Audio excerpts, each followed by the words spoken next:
Welcome back, my dear students. So, on this lecture, I want to fix two little issues we have. First, let's say, for example, you have over 100 products, right?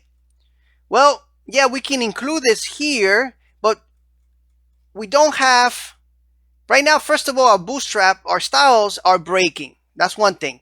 But if I try to add this to my cart, we get this type of error here, okay?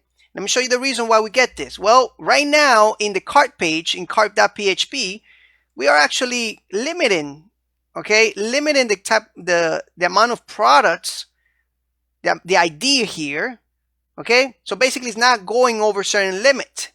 What if we take that limit away like this? We save that. We go back to here, and then let's say now we want to add this. Now we can. So now we can add unlimited products, right? So that's pretty cool. So now we made our application a little bit more flexible, a lot more flexible. Another thing that I want to fix, it's the breaking of these boxes here. After you put a lot of boxes, and the way we can do this is with CSS. We can actually tell Bootstrap, listen, I want these boxes, or we can tell our application, right? I want these boxes to be a specific weight and height. I mean width and height, or height and width. And that would fit it. So let's go back here. Let's go to, let's see, functions. And I'm going to look for that. I think it's get products. That's where we get those products. That functionality is here somewhere.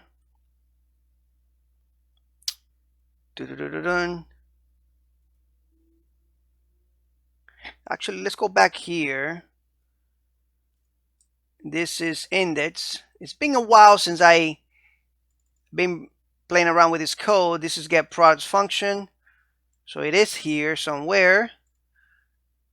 And we just have to go to that specific image. So we can add the style right here. We can add the style to the whole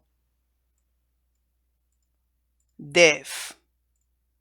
Let's play around with CSS a little bit.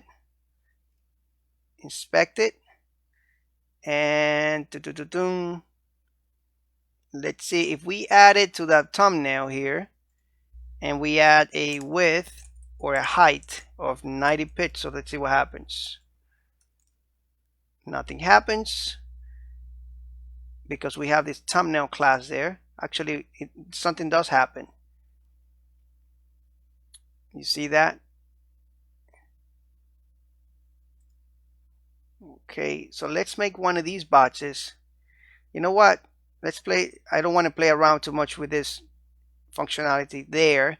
What I want to do, because I think it's the image messing around with the spots. So let's actually play around with the image, and let's just set a height of 90 pixels to the image. First of all, we have to refresh it. I can see the image is the one creating the issue here. Height 90 pixels. As you can see, it does fix the problem if we fix the image. So let's do that. Let's come back here. What I'm gonna do, I can target this via CSS, so I can just do a little in-style CSS in here. So style, and the height would be 90 pixels. Let's see if this works. Save your document or your file, refresh, and now you can see that we fixed that. Okay, by making the image a set height, you can fix that issue if you got over 100 products. But anyway, that's all I wanted to do for this lecture. We were able to fix the quantity issue and fix a little bit of styling here with these boxes. Thank you so much, and I'll see you in the next lectures.